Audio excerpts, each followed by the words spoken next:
Hi all, welcome to Andrea M. D'Souza's kitchen. Today I'm going to make for you the Indian version of Mexican beans, and we are going to enjoy these beans with rice and a whole load of cheese. Now this recipe has been taught to me by my colleague Bijal Dalal. Bijal is excellent where this fusion kind of food is concerned. There was a time when she had made these spaghetti cutlets and they were absolutely out of the world. I'll learn it from her someday. But till then, let's enjoy these Mexican beans. And again, this is not the authentic Mexican beans recipe. This is the Indianized Bijal Dalal version, which tastes absolutely amazing. I have made a few changes to Bijal's recipe according to what I like. So the taste here might be slightly different compared to what Bijal makes it. But all said and done, you will definitely enjoy this dish. So do try it out. But before I go ahead with this recipe, just a few usual reminders. Do remember to subscribe to my YouTube channel and also to like my videos. And I also have two other YouTube channels, that is Andrea M. D'Souza, the English teacher, and Sleep Stories with Andrea M. D'Souza. So do visit those channels also and subscribe to them and like the videos that I have uploaded there. Moving on to the video now. I have begun by taking small beans or Kashmiri Rajma and I have soaked them overnight. This is how the beans will look like once they are soaked for around 10 to 12 hours in water.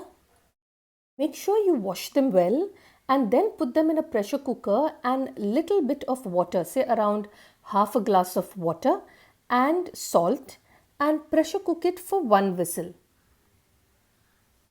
If you don't want to use rajma, you can also try using chauli. This is how it will look like once it is done. You don't need to pressure cook it for too long or for too many whistles because these are small beans and once they are soaked overnight, they become quite soft and they don't need too much of cooking. Can you see this? Don't discard the water, we can use it for the gravy.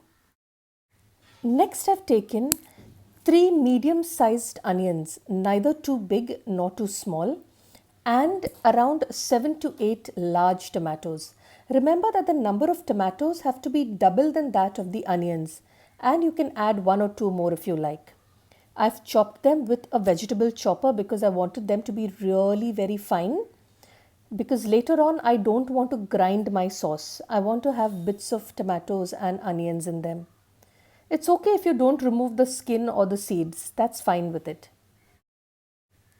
Next I've taken some olive oil in a pan, and when the oil heats, I'm going to add the onion and fry it until it is tender.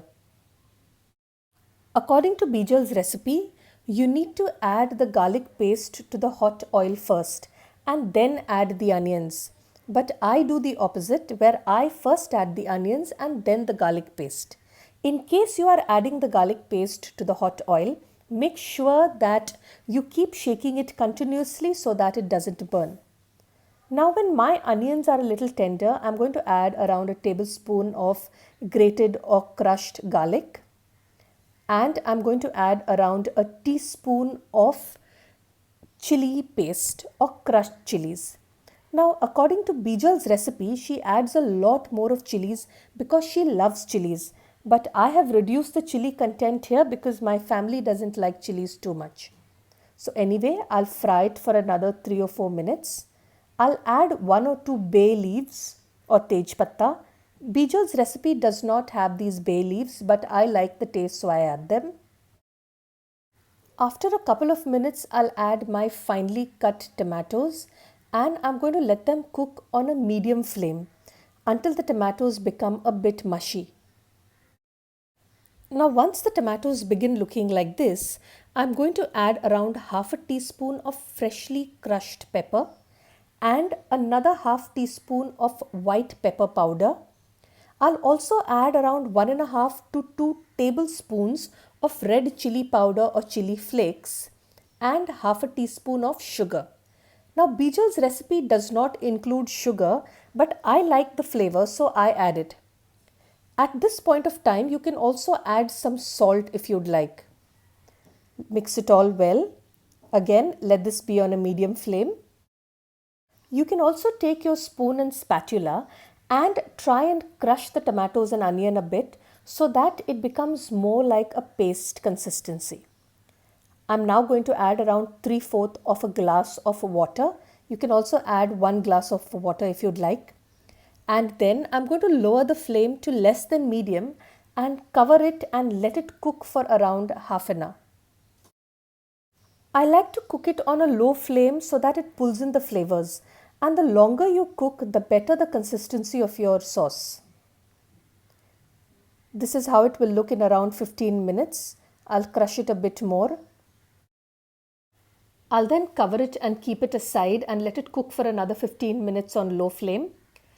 I'm now going to take 2 herbs.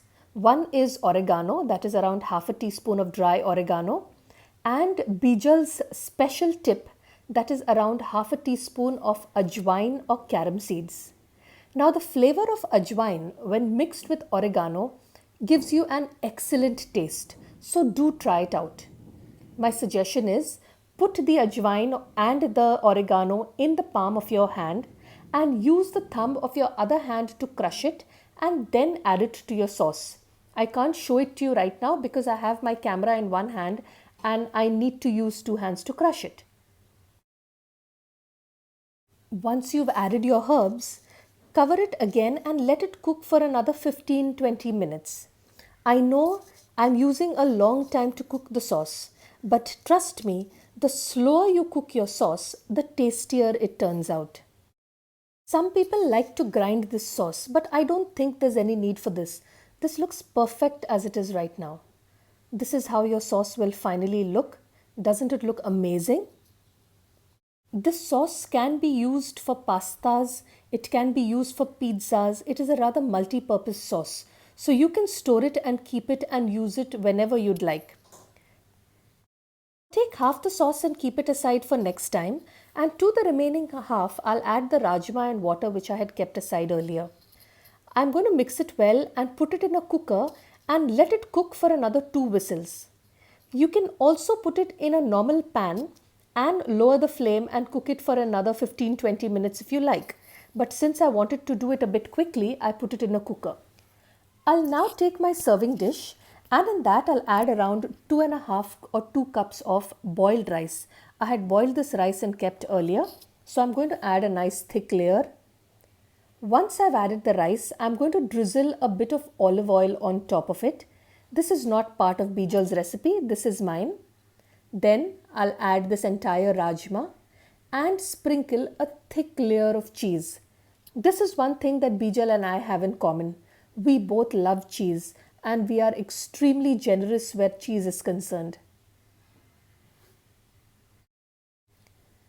Once this thick layer of cheese is added, I'm going to just decorate it with a little bit of red and green peppers, and then I'm going to put it in the oven and let it bake at around 200 or 220 degrees for around 10 minutes until the cheese melts.